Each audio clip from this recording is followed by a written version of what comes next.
আজকের দিনে আবর্জনা যেইভাবে দাঁড়িয়ে আছে, আগামী বছরগুলিতে এইভাবে যদি থাকে তাইলে আমরা কিন্তু প্রাণে বাঁচা সম্ভব হইতো না।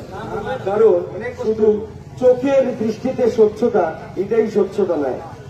ভবিষ্যৎ প্রজন্মের সুন্দর পরিবেশ উপহার দেওয়াটাই হইব আমরার মূল লক্ষ্য। ঠিক আছে নি? ঠিক আছে। তাহলে আজকে আয়ু সবাই মিল্লা সমবেত কণ্ঠে আমরা শপথ লই যে পরিবেশ রক্ষার পাশাপাশি, পরিবেশ স্বচ্ছতার পাশাপাশি মানসিক মনোভাব সম্পন্ন স্বচ্ছতা যেদিন আমরা আনতে পারবো, ওই দিনই স্বচ্ছতাই সেবা এই মূল মন্ত্রটা সাফল্য মণ্ডিত হইব নাকি? চলো সবার উদ্দেশ্যে একটা গান গেয়ে রই।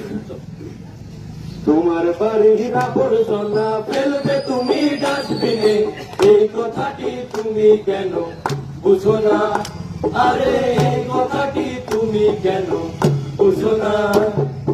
সকালে যায় ময়লার গাড়ি, দিয়া দিও ঝটপট, কষ্ট করে ফেলতে তুমি কি পারো না?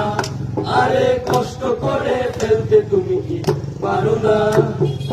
কথার সাথে কাজের মিল রাখতে যদি না পারো, হয়ে যাবে মস্ত বড় গরমিল। আরে হয়ে যাবে মস্ত বড় গরমিল। তোমার শহর তোমার দেশ রাখতে হবে পরিষ্কার, এই কথাটি তুমি কেন বুঝো না?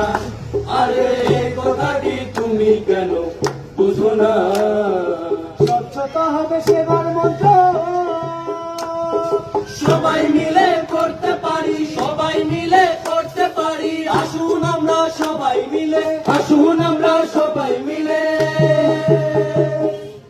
চারপাশকে স্বচ্ছ রাখি। আরে আরে চারপাশকে স্বচ্ছ রাখি। অবশ্যই সবাই মিলে পরিবেশ রক্ষায় স্বচ্ছতা আনতে হবে। ততক্ষণ সবাই ভালো থাকবেন।